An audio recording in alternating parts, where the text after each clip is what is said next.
Hello friends, welcome back to digital Dilip channel. Friends, OSA model అంటే just 7 layers నేమ్సే కాదు. Important question ఏంటంటే data travel అయ్యే ప్రాసెస్లో ఎక్కడ వీక్నెసెస్ ఉంటుంది, ఎక్కడ అటాకర్స్ డిస్టర్బ్ చేయగలడు, ఇది మనం సింపుల్గా అర్థం చేసుకుందాం. అప్లికేషన్ లేయర్ అంటే యూజర్ డైరెక్ట్గా ఇంటరాక్ట్ అయ్యే లేయర్.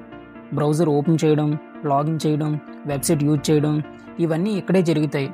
Attack fishing. సపోజ్ మీరు బ్యాంక్ వెబ్సైట్ ఓపెన్ చేశారు.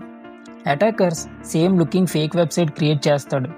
మీరు ఒరిజినల్ అనుకొని యూజర్ నేమ్, పాస్వర్డ్ ఎంటర్ చేస్తారు. ఆ డీటెయిల్స్ అటాకర్కి వెళ్ళిపోతాయి. ఇదే అప్లికేషన్ లేయర్ అటాక్. యూజర్ని మోసం చేసి ఇన్ఫర్మేషన్ తీసుకోవడం. యూజర్కి ప్రాబ్లం ఏంటంటే బ్యాంక్ అకౌంట్ హ్యాక్ అవుతుంది, money loss, Gmail hack, social media hack. యూజర్కి డైరెక్ట్గా డ్యామేజ్. ఇక్కడ యూజర్ అంటే మనము. ట్రాన్స్పోర్ట్ లేయర్ అంటే డేటా కరెక్ట్గా రీచ్ అయిందా లేదా చెక్ చేసే లేయర్. టీసీపీ అండ్ యూడీపీ ఇక్కడే వర్క్ చేస్తాయి. TCP full form transmission control protocol, UDP full form user datagram protocol. Attack SYN flood, server overload attack. నార్మల్గా కనెక్షన్ ఎస్టాబ్లిష్ చేయడానికి 3 స్టెప్స్ ఉంటాయి. షాన్ సింక్రనైజేషన్, షాన్ యాక్నాలెడ్జ్మెంట్, యాక్. ఇప్పుడు కనెక్షన్ కంప్లీట్, కానీ attacker 1000 షాన్ request పంపిస్తాడు. Server reply చేస్తుంది, కానీ అటాకర్ ఫైనల్ ఏసీకే పంపడు. సర్వర్ వెయిటింగ్లో ఉంటుంది. ఇంకా 1000 ఫేక్ రిక్వెస్ట్స్ వస్తాయి. Server memory and CPU full అవుతాయి. ఇది సర్వర్ ఓవర్లోడ్ అటాక్. యూజర్కి ప్రాబ్లం ఏంటంటే వెబ్సైట్ ఓపెన్ అవ్వదు, లోడింగ్ అని చూపిస్తుంది, payment page crash, server down. Example, big billion డేస్లో సైట్ క్రాష్ అయ్యే సిచ్యువేషన్ లాగా. నెట్వర్క్ లేయర్ అంటే ఐపీ అడ్రస్ యూజ్ చేసి డేటా రౌట్ డిసైడ్ చేసే లేయర్. రౌటర్ ఇక్కడ వర్క్ చేస్తుంది. Attack IP spoofing. Attacker own IP hide చేసి ఫేక్ ఐపీ అడ్రస్ యూజ్ చేస్తాడు. సర్వర్కి రాంగ్ అడ్రస్ కనిపిస్తుంది. రియల్ అటాకర్స్ ఐడెంటిఫై చేయడం కష్టం. యూజర్కి ప్రాబ్లం ఏంటంటే fake traffic increase, logs confuse అవుతాయి, రియల్ అటాకర్ ట్రేస్ చేయడం కష్టం. డేటా లింక్ లేయర్ అంటే సేమ్ నెట్వర్క్లో device to device communication. MAC address use చేస్తుంది. MAC full form media access control address.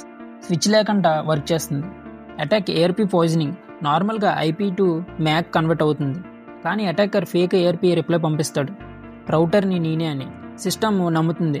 Data first attacker దగ్గరికి వెళ్తుంది. అటాకర్ డేటా చూసి forward చేస్తాడు. యూజర్కి తెలియదు. యూజర్కి ప్రాబ్లం ఏంటంటే పాస్వర్డ్ స్టీల్, లీక్, వైఫైలో data leak and banking details capture. Public వైఫైలు చాలా dangerous. Presentation layer data format and encrypted layer. HTTPS ఇక్కడే వర్క్ చేస్తుంది. Attack SSL stripping. నార్మల్గా హెచ్టిటిపిఎస్ సెక్యూర్, కానీ అటాకర్స్ ఎన్క్రిప్షన్ రిమూవ్ చేసి హెచ్టిటిపిగా మారుస్తాడు.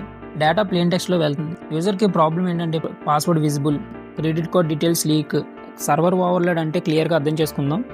సర్వర్ ఓవర్లోడ్ అంటే సర్వర్కి లిమిట్ ఉంటుంది.